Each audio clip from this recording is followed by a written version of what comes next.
진흙벌에는 특이한 인어들이 산다. 흙탕물 인어라고 불리는 그들은 원시 종족인데 말을 잘 못한다. 가만히 보면 그들이 말을 하긴 하는 것 같다. 하지만 단어는 사용하지 않고 저 어와 같은 소리를 내며 손가락으로 무언가를 가리킨다. 누군가가 말하면 신기하게 다른 인어도 저 어와 같은 소리를 내며 답하는데 말이 통하는지는 알 수 없다. 소리를 지르며 무언가를 말하고 적당히 자신이 원하는 게 충족되면 저쪽으로 가는 것 같이 보인다. 보통의 인어들이 찬란한 문명을 이룩한 데 비하면 도대체 이들은 왜 저렇게 사는지 의문이다. 그들이 말을 하지 못하는 이유는 간단하다. 대화를 하는 것보다 중요한 게 있어 말을 하려고 노력하지 않았기 때문이다. 무엇이 그렇게 중요하냐고. 바로 먹는 것. 그들은 먹성이 좋다. 그리고 진흙벌에는 계속 새로운 생물들이 나타나는데 그 생물들은 각기 다른 다채로운 맛을 지닌다. 매일매일 나타나는 먹이를 해치우느라 바쁜 그들은 다른 것에 신경 쓸 여유가 없다. 그리고 그들은 계속 늘어나는 위를 가지고 있는데 많이 먹으면 끝없이 커지다가 두어 시간이 지나지 않아 다시 배가 꺼진다. 그들의 하루는 먹다가 지쳐 마무리된다. 무언가를 먹는 기쁨을 매 순간, 평생 느낄 수 있는 그들은 축복받은 존재이다. 어린 흙탕물 인어도 정확히 그렇게 태어났다. 진흙에서 솟아나는 다양한 먹이의 맛을 느끼고 매일 새롭게 나타나는 먹이에 두리번거리다 보면 하루가 갔다. 다음 날 아침, 일찍 일어나면 씻거나 말할 새도 없이 진흙벌로 달려가 기쁨을 느낀다. 매일매일이 행복으로 충만하던 어린 인어는 그날도 새로운 먹이를 잡으러 진흙벌을 뒹굴고 있었다. 먹이를 잔뜩 먹던 어린 인어는 더 맛있는 먹이를 발견했지만 아쉽게도 아직 위가 충분히 자라지 않아 더 이상 먹지 못했다. 풀 죽어 진흙 한 켠에 시무룩해 있던 아기 인어에게 병약한 인어 한 명이 다가왔다. 그 인어는 흙탕물 인어였지만 늘어나는 위를 갖지 못한 채 태어났다.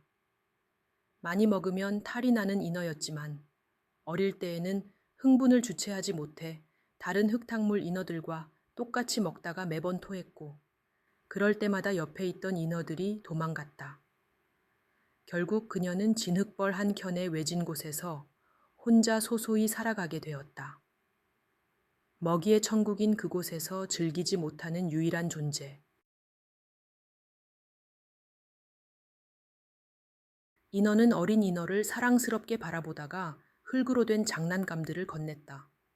상어, 가재, 새도 있었다. 어린 인어는 호기심 가득한 눈으로 인형들을 바라보다가 이내 가지고 놀기 시작했다. 그날부터 아기 인어는 먹는 것에 관심을 잃고 인형과 닮은 생물들을 찾기 시작했다. 저기 바다로 달려가 상어를 발견했고 가재도 잡았다. 하지만 인형과 똑같이 생긴 새는 찾을 수 없었다. 그 새는 흔해 빠진 갈매기가 아니라 화려한 꼬리가 한껏 늘어진 아름다운 새였다. 어린 인어는 어른 인어들에게 물어보려고 했지만 먹느라 바빠서 모두 건성으로 대답했다. 병약한 인어에게 물어보려 했지만 그녀는 이미 숨을 거둔 후였다. 그날부터 어린 인어는 진흙으로 된 새 인형과 똑같이 생긴 새를 찾아 여기저기를 헤맸다. 검은 산을 헤매던 어린 인어는 드디어 진흙 인형과 똑같이 생긴 새가 검은 산 꼭대기에 산다는 이야기를 듣고 메마른 산을 기어 올라가기 시작했다.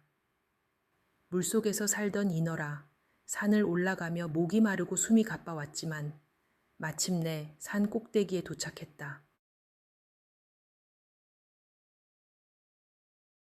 산 꼭대기. 그곳에는 진흙 인형과 똑같이 생긴 화려한 불사조들이 있었다. 불꽃이 춤을 추는 듯한 현란한 움직임이 이어졌고 그들이 뿜어내는 열기와 아름다움에 어린 인어는 숨이 멎을 듯했다. 이거다. 이 모습을 보려고 그동안 찾아 헤맨 거였어. 한참을 넋을 잃고 바라보던 어린 인어는 그들에게 가까이 다가갔고 진흙 인형을 내밀며 수줍게 인사했다.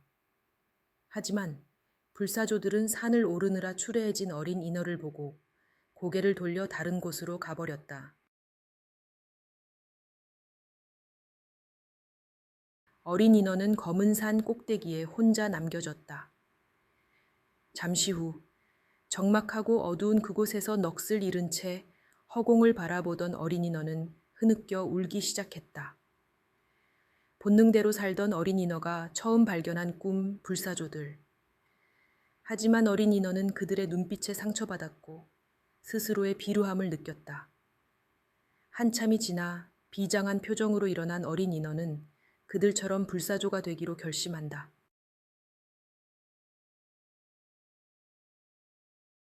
어린 인어는 그 길로 불산에 갔다. 먼저 흙으로 된 장난감에 붉은색 숨결을 입혔다. 장난감들이 붉은 옷을 입고 춤을 추었다.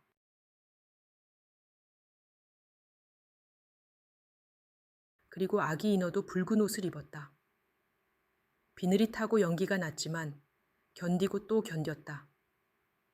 아기 인어의 꼬리에 불이 붙으며 크게 타올랐고 어디선가 몰려든 생물들이 경이롭게 쳐다보기 시작했다. 어린 인어는 불사조처럼 찬양의 대상이 되었다.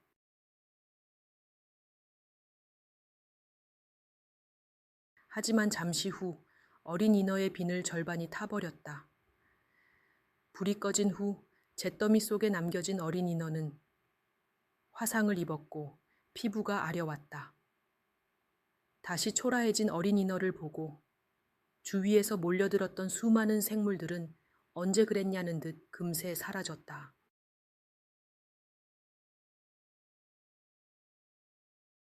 지친 몸으로 다시 흙탕물에 돌아간 어린 인어는 치유를 위해 물속에 들어갔으나 아픔은 더해질 뿐이었다. 물집이 잡힌 살갗이 따갑고 아려왔다. 어린 인어는 다시 인어의 비늘을 가질 수도 없었고 살갗이 다 타버려 다시는 불타오를 수도 없었다. 그녀는 깊은 상심에 빠졌다.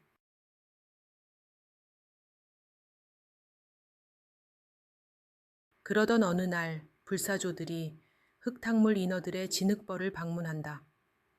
어린 인어는 불사조들이 자신을 찾아왔다는 생각에 설레기 시작했다. 그리고 하루에도 12번씩 오르락내리락 하는 기분으로 그들을 기다리고 있었다. 사실 불사조들이 방문한 이유는 진흙 때문이었다. 불사조들은 더 화려한 불빛을 갖기 위해 맹그로브 나무를 잘게 잘라 몸에 두르는데 그들이 키우는 맹그로브 나무들이 말라버리고 있어 좋은 진흙을 얻기 위해 온 것이었다. 불사조들이 불산에서 자신을 보고 찾아왔다고 착각한 어린 인어는 기다림에 지쳐 그들에게 달려갔고 말을 걸었지만 그들은 어린 인어를 흘끗 바라보고 또 지나가 버린다. 어린 인어는 다시 절망에 빠졌다.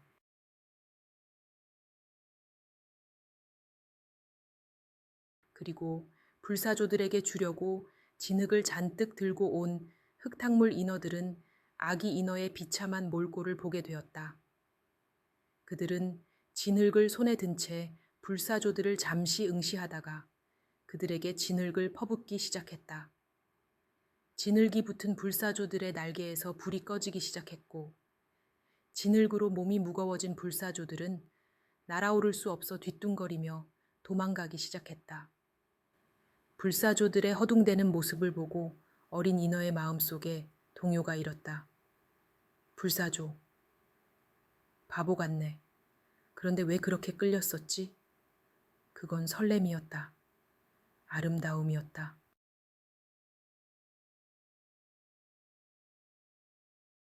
어린 인어는 이제 불이 아닌 흙으로 아름다움을 만들기로 한다. 어린 인어는 흙으로 아름다운 집을 만들고 인어들이 뛰어놀 수 있는 미끄럼틀을 만들고 넓은 들판을 만든다. 그리고 흙탕물 인어들에게 주었다. 이제 그들은 예전처럼 잔뜩 먹으며 즐거워하기도 하지만 함께 소리를 지르고 뛰어놀며 즐거운 시간을 보내기도 한다. 예전에 그들이 먹는 것에만 집착했던 건 다른 즐거움을 몰랐기 때문이었던 것 같다.